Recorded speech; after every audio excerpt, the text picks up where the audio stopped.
Geshe Ngawang Sonam. In 1995, he joined Sera Monastic University to devote his life for intensive study and practice of Buddhism. He has been formally ordained by Khyentse Dakpa Rinpoche and received the highest monastic ordination of Bhikshu from His Holiness the Dalai Lama. Presently, he is working as a translator and a Buddhist scholar. His first book is In the Footsteps of Siddhartha, was published in 2010.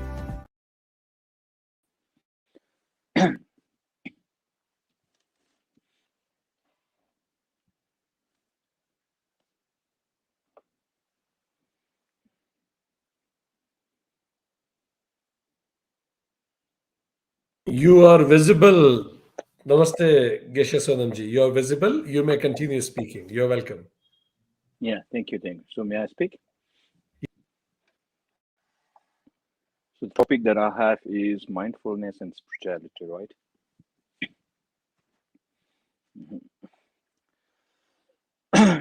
So as you may see that I'm a Buddhist monk.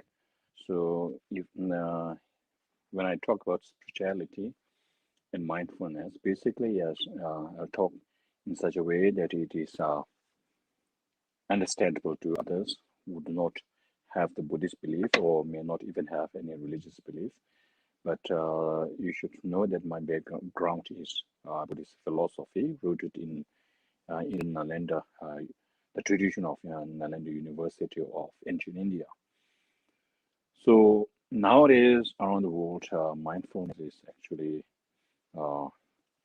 quite a flourishing topic. Many people give importance to mindfulness.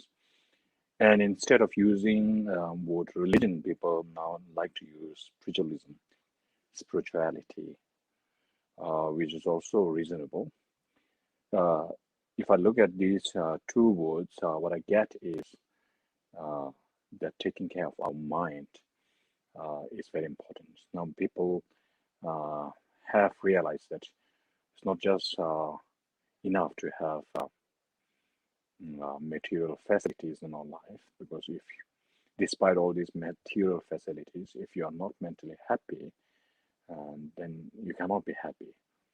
On the contrary, even if you have limited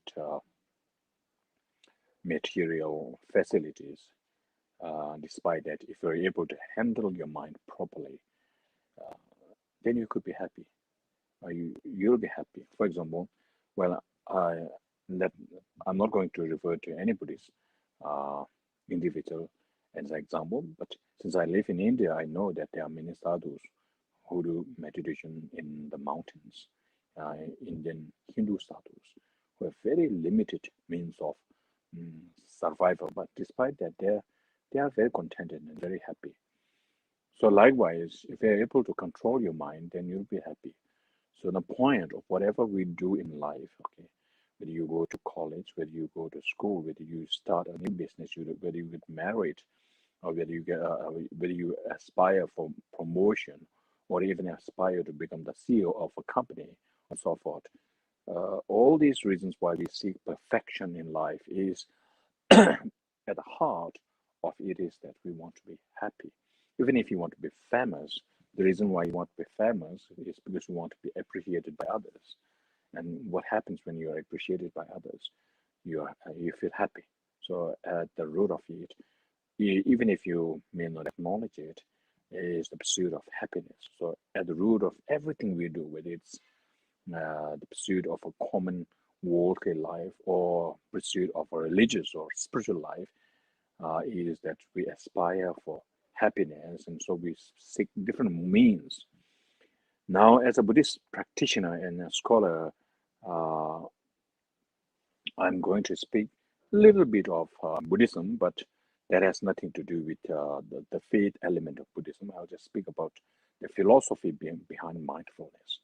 So when you say mindfulness, immediately the first four syllables or words, or not syllables, sorry, letters, M-I-N-D, mind, fullness. So you immediately are reminded of mind. So usually, ordinary people tend to think that mind is just a single entity.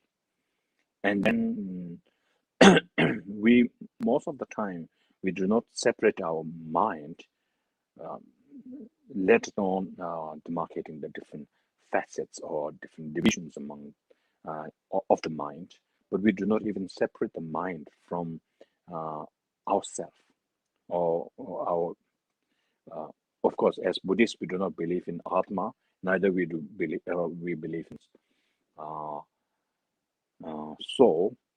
So our concept is a concept of anatma. But despite that, we believe in the existence of a self, even though it's not the concrete absolute self as is postulated by other philosophers and given the name Atma. Despite that, we still believe in the existence of a self, but we do not believe in the existence of a concrete self. So when you are not able to separate self and the mind, and are not able to recognize the divisions within mind, then when you fall into difficulty, especially if you are mentally challenged, challenging, I mean, emotionally challenged means when you face difficulties. We have so many ups and downs in life.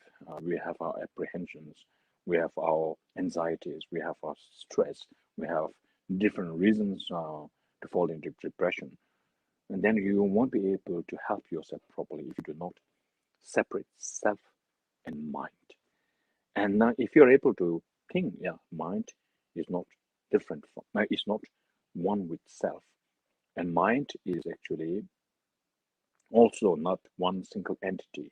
We have, for example, when you're anxious, we have a depressed state of mind. When you are happy, we have a happy state of mind. When you are in love, when you are compassionate, when you feel kindness towards others, there is a state of, that's one state of mind. But at the same time, there are also other states of mind when you are agitated, when you're disappointed, when you're angry. And also there are states of mind when the mind is really fresh. There are also states of mind when the mind is really dull and gloomy.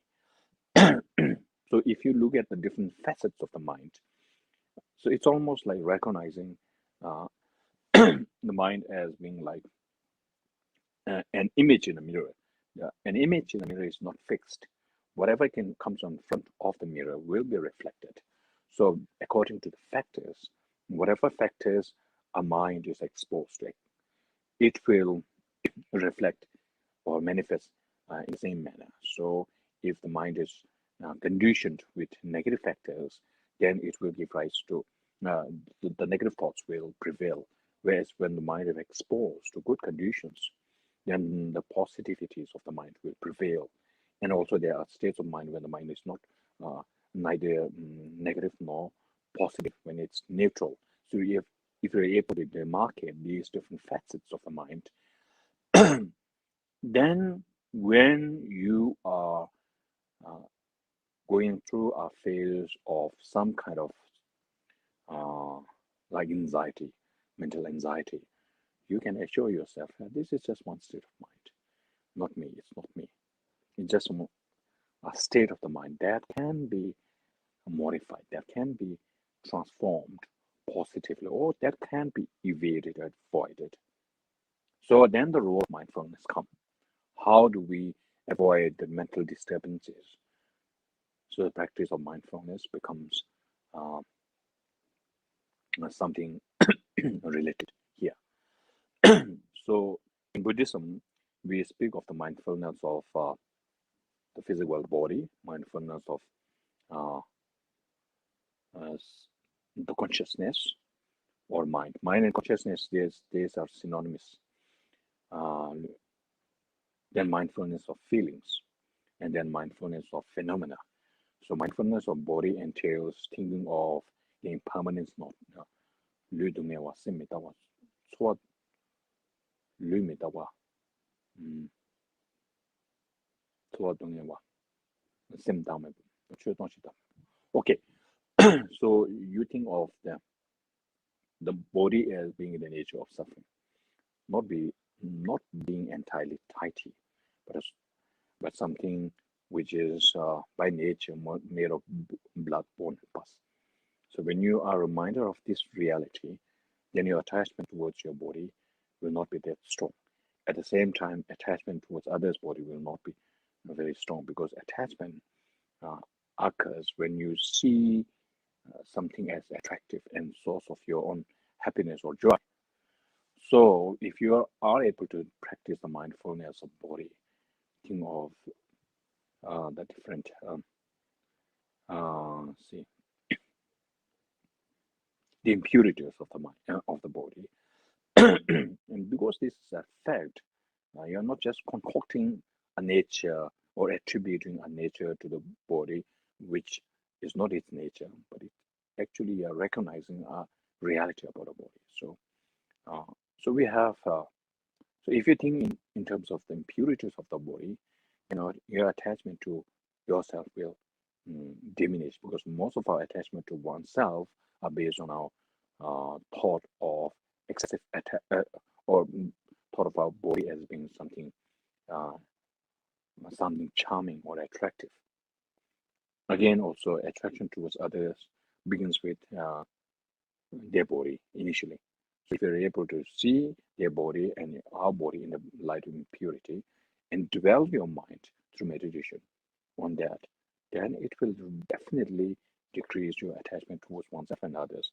And the less you're attached to oneself and others, the less agitated you will be, less disappointed you will be if something happens to your body or something happens to others' body. And also the element of jealousy, you won't feel jealous if something that you don't need or you don't feel attracted is being taken by others.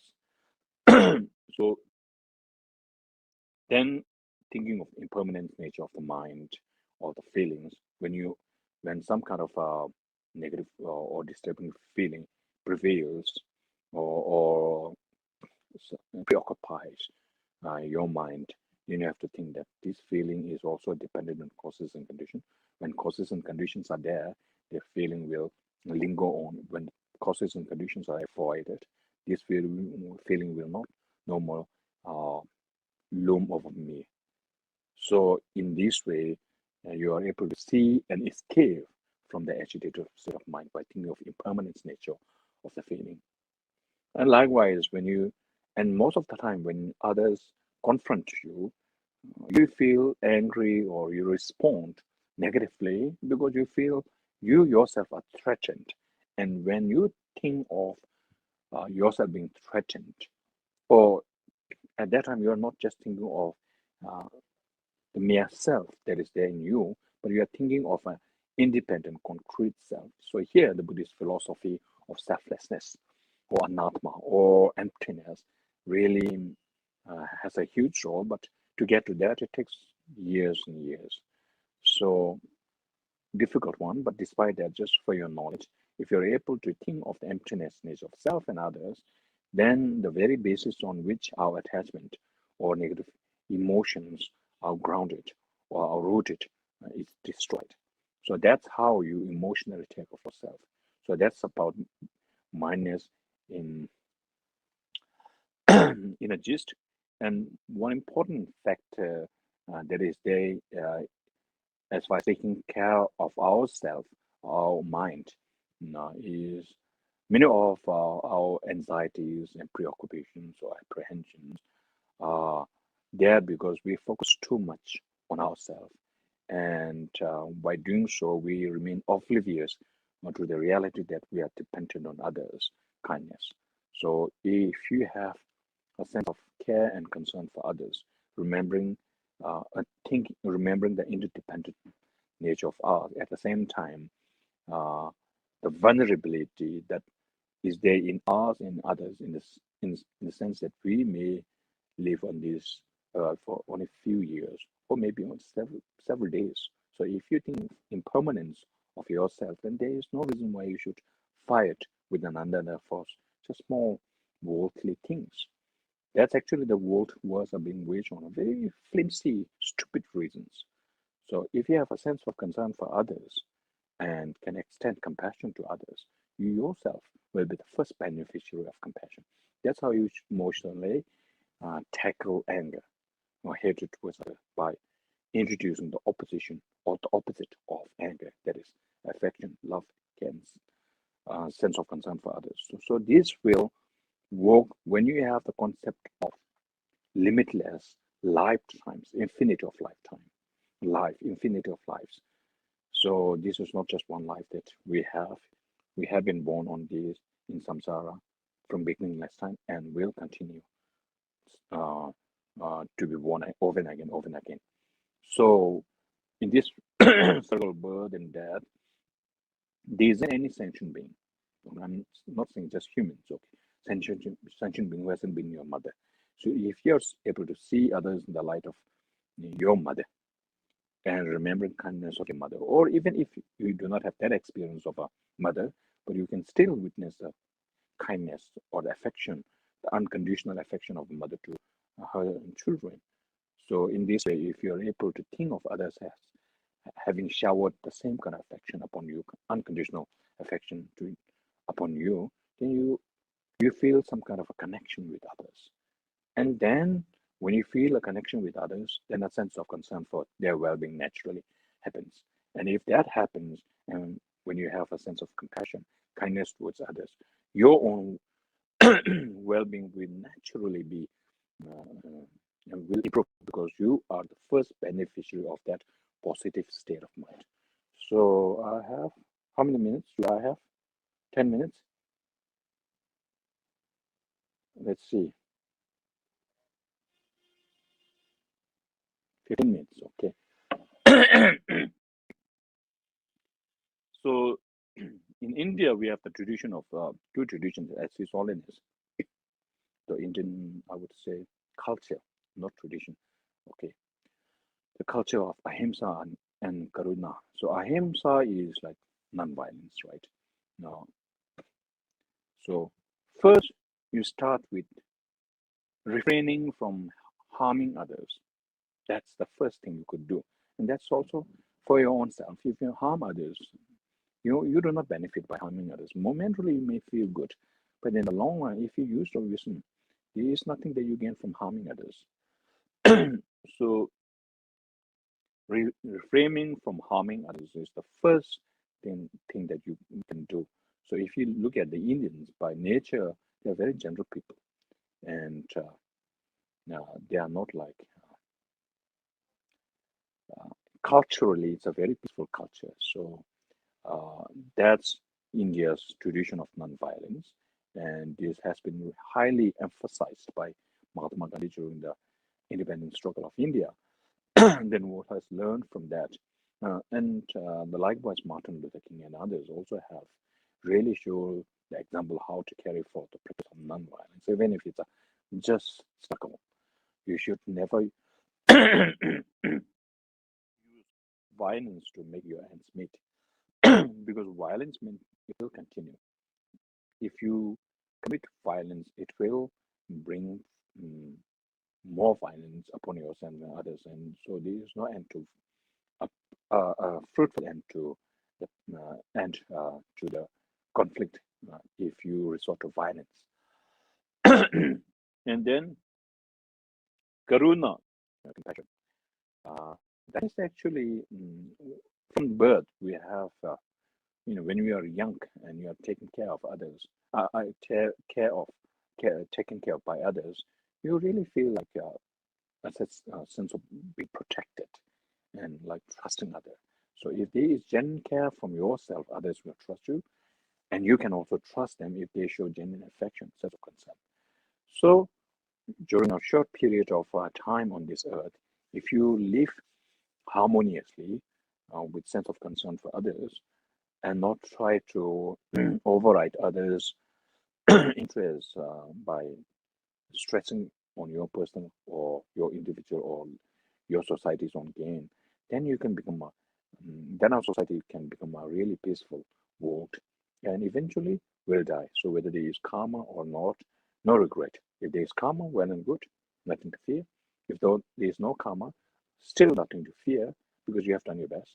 And so while living, you have lived a happy life by being good to others. If you die, if there is a continuation of next lives, okay, you can bet on your karma. If there is no karma, it's okay. So that's how you should practice mindfulness and spiritualism without using any element of faith in a God or in Buddha or an enlightened being. So that's all. Thank you. Thank you very much, respected Geshe Sonamji. You enlightened us about spirituality and mindfulness.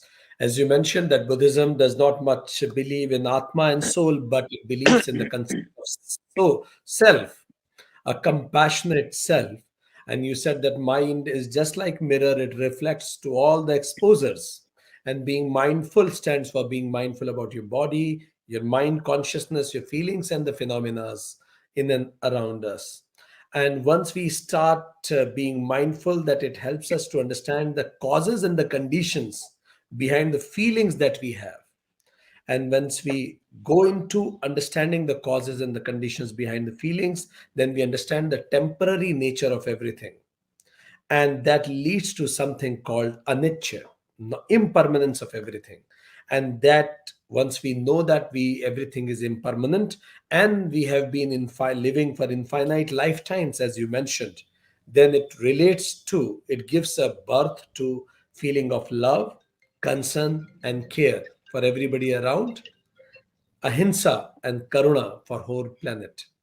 And this is how being mindful is not only helpful for me, but helpful for the planet also. Thank you very much, Geshe-ji, for your wisdom. Thank you. Most welcome. On behalf of United Consciousness, I thank Geshe Ngawang Sonam for coming onto the platform of United Consciousness. Thank you so much.